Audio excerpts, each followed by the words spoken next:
दे। नमस्कार दोस्तों, आप सभी का अभिनंदन और बहुत बहुत स्वागत है आपके अपने YouTube चैनल देवेंद्र क्लासेस में। शानदार होंगे और मस्त होंगे। चर्चा करेंगे हम जो अंतर्राष्ट्रीय घटनाक्रम चल रहा है और वो भी खासतौर पे एशिया महाद्वीप में, हमारे एशिया कॉन्टिनेंट में, एशिया महाद्वीप के अंदर मध्य पूर्व वाला जो इलाका है या मध्य पूर्व वाला जो क्षेत्र है, वहां पे इस समय बहुत ज्यादा कन्फ्लिक्ट है, बहुत ज्यादा समस्या है और बहुत ज्यादा टेंशन है एक तरीके से कहें तो। और टेंशन इतनी बड़ी है कि हो भी सकता है, ऐसी संभावना है कि यदि एक बड़े स्केल पर अगर ये युद्ध आगे बढ़ा तो तीसरे विश्व युद्ध की तरफ जा सकता है। क्योंकि जो दुनिया भर के अलग अलग देश हैं वो एक देश का समर्थन करेंगे, दुनिया के बहुत सारे देश हैं, और बहुत सारे देश हैं दुनिया के जो दूसरे देश का समर्थन करेंगे। तो जो सबसे ज्यादा टेंशन इस समय है वो इजराइल और ईरान के अंदर है। ईरान ने 1 अक्टूबर की रात्रि को इजराइल के ऊपर, इजराइल के तेल अवीव नामक शहर और हैफा नामक शहरों के ऊपर 180 से 200 बैलिस्टिक मिसाइल से हमला कर दिया। और इस हमले का कारण, इस हमले का रीजन, क्योंकि इजराइल से डायरेक्ट तो कोई दुश्मनी है नहीं, डायरेक्ट कोई लेना देना है भी नहीं, है ना। इजराइल से कोई लड़ाई भी नहीं चल रही थी ईरान की, लेकिन ईरान ने ये कहकर के बदला लिया है कि हमने हमास का नेता मोसाद ने मारा, यानी कि इजराइल ने मारा था, इस्माइल हानिया, उसका बदला लिया है। और अभी हाल ही में इजराइल ने 27 सितंबर को किसको मारा है? हिजबुल्लाह नामक आतंकवादी संगठन के किसके चीफ को ठोका है, जिसका क्या नाम है, जिस चीफ का नाम है, जो नेता है नसरुल्लाह। लेकिन एक कोइंसिडेंस देखिए, एक मैं डेट्स आपको बताता हूं कि इजराइल की मोसाद के द्वारा या इजराइल की सेना के द्वारा, देखिए 27 सितंबर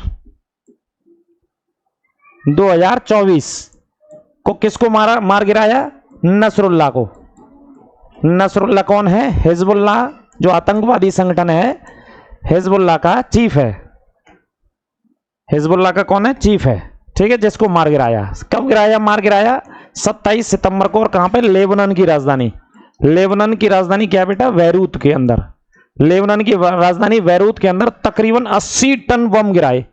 80 टन एयरफोर्स के द्वारा, 6 फाइटर प्लेन्स के द्वारा इतने बम गिराए। तो हिजबुल्लाह जो आतंकवादी संगठन है वो लेबनान के अंदर सक्रिय एक शिया आतंकवादी संगठन है, वहां पर इजराइल ने जाकर के इनको मारना था। ये टारगेटेड व्यक्ति थे, ये चीफ थे हिजबुल्लाह के, जो कि लगातार इजराइल के ऊपर अटैक कर रहा था पिछले 1 साल से। तब से हमास से लड़ रहा है इजराइल, ठीक है। तो यहां पर इतने टन बम गिरा के इनको मार दिया। कब मार दिया इनको? 27 सितंबर को। अब देखिए कोइंसिडेंस, 27 जुलाई 2024 को, 27 तारीख आप देख रहे होंगे, जो कोइंसिडेंस है बेटा। 27 को वहां पर हमला किया और 27 को फिर हमला किया। 27 जुलाई को किसको मारा था? इस्माइल हानिया को। युद्ध असल में ईरान ने इनका बदला लिया है। किसका बदला लिया है ईरान ने? एक नसरुल्लाह का बदला लिया है, ऐसा कह करके इजराइल के ऊपर अटैक किया है। और इस्माइल हानिया जी किसका चीफ था, किसका नेता था? जी हमास नामक आतंकवादी संगठन, जो कि गाजा पट्टी से ऑपरेट करता है। 27 को ही वो मारा, 27 को ये मारा। ये डेट आपस में कोइंसिडेंस है कि दोनों डेट सिमिलर आ गई है ना। ये तारीख 27 जुलाई को ईरान के अंदर घुस करके मोसाद ने मारा था इस्माइल हानिया को, और इधर 27 सितंबर को एयरफोर्स के द्वारा लेबनान की राजधानी बैरूत में हिजबुल्लाह के चीफ नसरुल्लाह को मारा। अब इन दोनों संगठनों को बनाया किसने?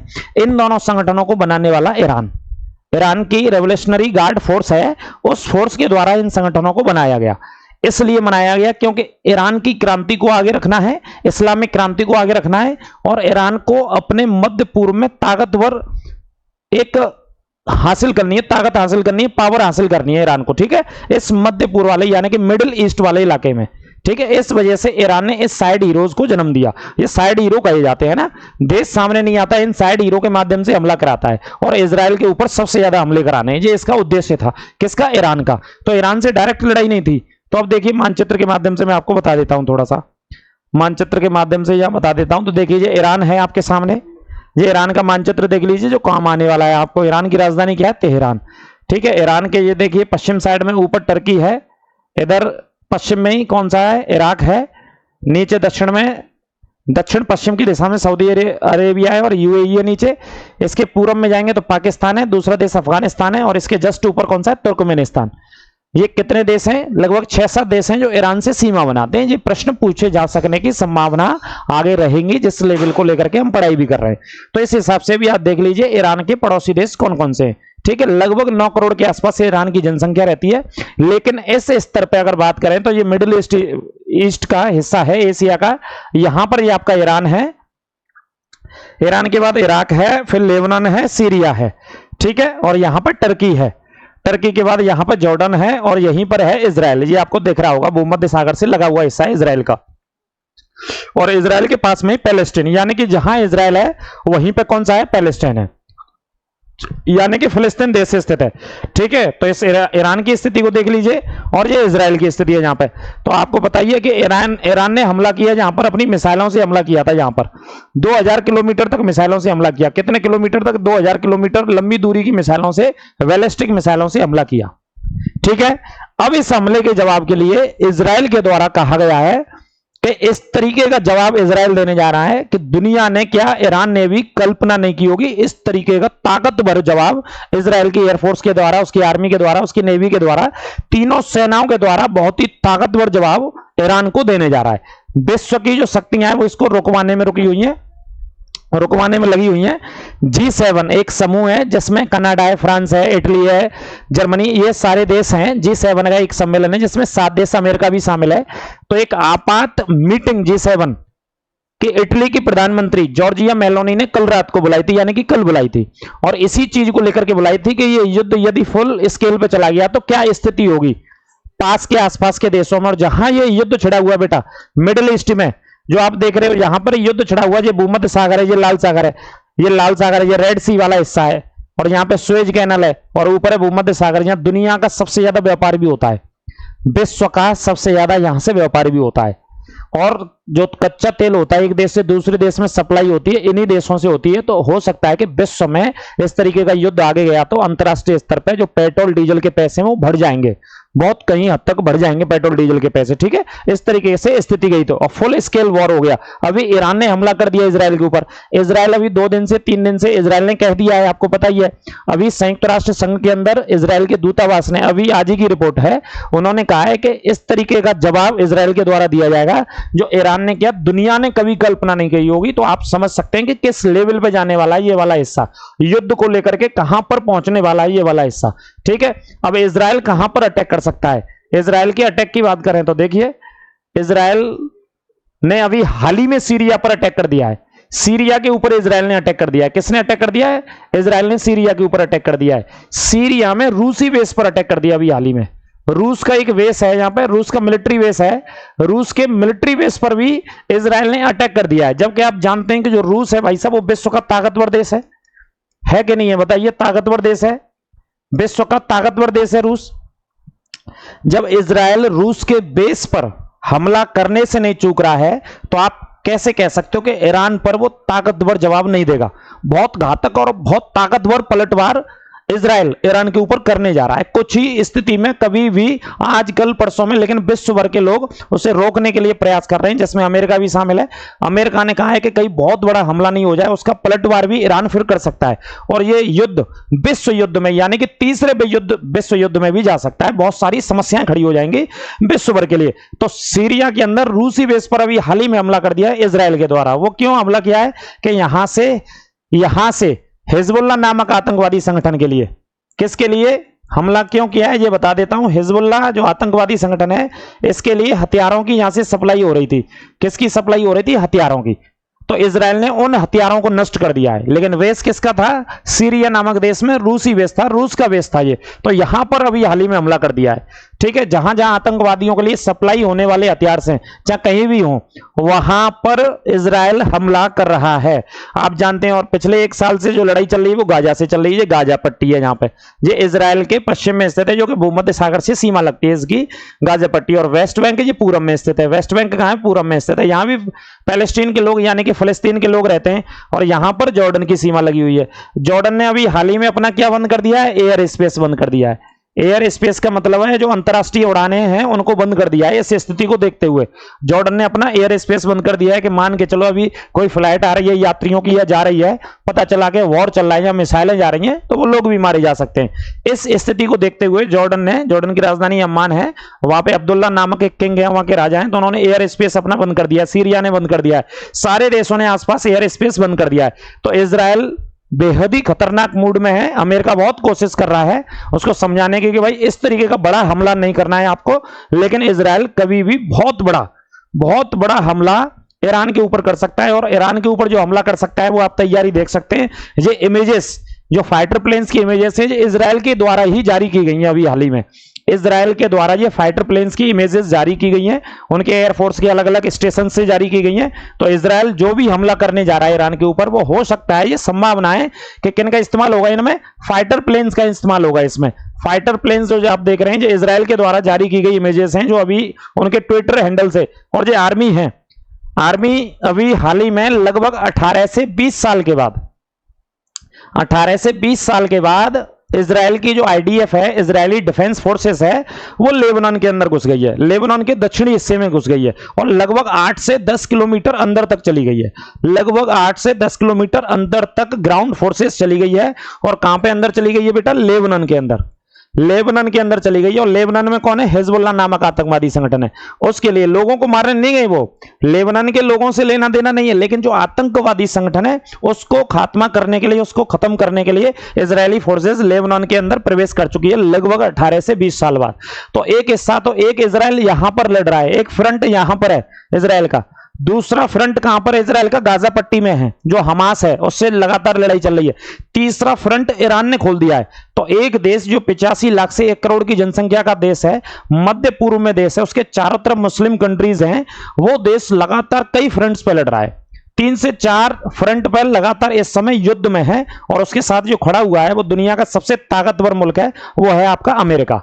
अमेरिका सबसे ताकतवर मुल्क है जो इस देश के साथ खड़ा हुआ है। ठीक है ना, इस बात को आप समझ रहे होंगे। अगर इस स्थिति से क्वेश्चन वाले स्थिति पे जाएं कि पेपर में जैसे पीसीएस समीक्षा अधिकारी वगैरह के एग्जाम्स वगैरह देते हैं, तो उसमें यहां से जो क्वेश्चंस आने की संभावनाएं रहती हैं वो किस तरीके से आती हैं कि पूर्व से पश्चिम में क्रम बताइए देशों का, इस तरीके से क्वेश्चंस बनते हैं और बन चुके हैं। अगर पूर्व से पश्चिम में चलेंगे तो देखिए ईरान से लेते हैं, ईरान का पड़ोसी इराक है, उसका पड़ोसी जॉर्डन है, जॉर्डन का पड़ोसी इजराइल है। ये क्रम कैसा हो गया बेटा? ये क्रम हो गया आपका पूर्व से पश्चिम की तरफ। अब पश्चिम से पूर्व की तरफ कौन से देश हैं? देखिए इजराइल से शुरू करेंगे तो इजराइल के उत्तर में सीरिया है, ये नॉर्थ में है, गोलन हाइट्स की पहाड़ियां भी है यहाँ, और ये थोड़ा सा कहां पे? दक्षिण में या मध्य में है जॉर्डन। इसके बाद फिर इराक की स्थिति लगती है, इराक का पड़ोसी ईरान है, और ईरान का पड़ोसी पाकिस्तान, और पाकिस्तान का अफगानिस्तान है, अफगानिस्तान का भारत है। इस तरीके का क्रम एग्जाम्स में पूछा जा सकता है, इस चीज को आप याद रखिएगा अच्छे एग्जाम्स के लिए। मध्य पूर्व में सब टेंशन हो रखी है इस समय, कहां पे हो रही है ये स्थिति खराब? मध्य पूर्व में। अब अगला और बता देता हूं, सऊदी अरब के दक्षिण में एक देश है जिसका नाम है यमन। सऊदी अरब के दक्षिण में कौन सा देश है बेटा? यमन। देखिए इजराइल कितने देशों से एक साथ लड़ रहा है, कितने देश अटैक कर रहे हैं इजराइल के ऊपर, और लेना देना कुछ नहीं है, सिर्फ आतंकवादियों को बचाना है इनका काम। इनका काम क्या है? आतंकवादियों को बचा रहे हैं सारे के सारे देश, ठीक है, इजराइल पर अटैक करके। तो सऊदी अरब के दक्षिण में कौन सा देश है? ये यमन है। इसकी राजधानी क्या है बेटा? सना। आपने सुनी होगी, पढ़ी होगी, सना इसकी राजधानी है। तो एक बार मैं आपको और बता देता हूं, अभी हाल ही में ये देखिए मानचित्र पे आ जाते हैं, ये देखिए ये सऊदी अरब है, ये सऊदी अरब है। सऊदी अरब के इस पश्चिमी वाले हिस्से में कौन सा महासागर है? ये लाल सागर है। कौन सा सागर है बेटा? लाल सागर है, ये वाला, ये लाल सागर है, ठीक है। कौन सा सागर है? लाल सागर है ये, ठीक है। अभी मैं आपको बता देता हूं यहां से, यहां भी क्या स्थिति है इस समय, ये लाल सागर है सऊदी अरब के पश्चिम में। और सऊदी अरब के दक्षिण में कौन सा देश है? ये यमन। सऊदी अरब है ऊपर, सऊदी अरब से ऊपर जॉर्डन है, इराक है, लेबनान है, सीरिया, ये सऊदी अरब के ऊपर के देश हैं। सऊदी अरब है, बहुत बड़ा कंट्री है, लेकिन सऊदी अरब साइलेंट है। सऊदी अरब ने कह दिया कि हमें कोई लेना देना नहीं है, आतंकवादियों से कोई सिंपैथी नहीं है, हमारे देश के अंदर कोई पैलेस्टीन का, फिलिस्तीन का, लेबनान का कोई झंडा नहीं फहराएगा। ये वहां के किंग के द्वारा स्टेटमेंट जारी किया गया, सऊदी अरब के द्वारा। तो सऊदी अरब के दक्षिण में कौन सा देश है? यमन है। ये यहाँ पे ओमान है, ओमान साइलेंट है। यमन के अंदर भी कुछ एक आतंकवादी संगठन रहते हैं जिनका नाम है हूती विद्रोही। कौन से आतंकवादी संगठन है? ये हूती विद्रोही बोलते हैं इनको, आतंकवादी संगठन है जिसका सबसे ज्यादा जो कब्जा रहता है वो लाल सागर के आसपास से रहते हैं। यहां पर कब्जा जमा करके रखते हैं, कुछ बंदरगाह इनके रहते हैं, यहां से ये अवैध वसूली करते रहते हैं, दुनिया भर के, विश्व भर के जहाजों को रोकते रहते हैं, पानी के जहाजों को। तो यमन के अंदर हूती नामक जो आतंकवादी संगठन है, इसने भी इजराइल के ऊपर हमले किए थे, लेकिन इजराइल ने अभी 4-6 दिन पहले यहां पर अपनी एयरफोर्स से हमले करवा दिए इसी आतंकवादी संगठन पर। तो इसके बहुत सारे बंदरगाह थे यहां लाल सागर में, लाल सागर में इस स्थिति में बहुत सारे बंदरगाह थे, उनको डिस्ट्रॉय कर दिया एयरफोर्स ने, बिल्कुल नेस्तनाबूद कर दिया एयरफोर्स ने। तो आप समझ रहे हैं इजराइल कहां कहां लड़ रहा है, जहां ईरान अटैक कर रहा है, ठीक है, इधर से कौन अटैक कर रहा है? आपका गाजा पट्टी वाले, उधर से लेबनान में हिजबुल्लाह वाले, इधर से यमन। एक देश के पीछे कितने देश हैं, और सभी की जो सिंपैथी है सब लोगों की, जितने भी देश इजराइल के ऊपर अटैक कर रहे हैं, सभी का काम एक ही है, आतंकवादियों को बचाना चाह रहे हैं सब। और जो कि आतंकवाद विश्व भर से जड़ से खत्म होना चाहिए। आतंकवाद का कोई रिलीजन नहीं होता, कोई धर्म नहीं होता। कहते हैं विश्व में कोई धर्म नहीं होता, तो मुस्लिम कंट्रीज ही क्यों आ रहे हैं आतंकवाद के बचाव में? यह तो प्रश्न बनना चाहिए विश्व भर में, है ना। इसके पीछे तो देशों को आना चाहिए, देश के ज्यादातर देशों को स्टैंड लेना चाहिए इजराइल के साथ। और भारत तो हमेशा इजराइल के साथ रहा है, और इजराइल के साथ भारत की जनता भी रही है, हमेशा खड़ी रही है हमेशा इजराइल के साथ, क्योंकि इजराइल भी भारत का बहुत अच्छा दोस्त है, परम मित्र है। और इजराइल ने हमेशा समर्थन दिया है जब जब भारत के ऊपर अटैक्स हुए हैं। जैसे मिसाल के तौर पे 26/11 हुआ था, मुंबई अटैक हुआ था, तो इजराइल ने सबसे पहले कहा था यदि भारत को कोई समस्या है तो इजराइल सबसे पहले मदद करेगा। सेना की मदद चाहिए, एयरफोर्स की मदद चाहिए, कमांडोज मदद चाहिए, इजराइल भेजेगा मुंबई के अंदर। जब मुंबई अटैक हुआ था तो भारत भी हमेशा इजराइल के साथ खड़ा हुआ है, ठीक है।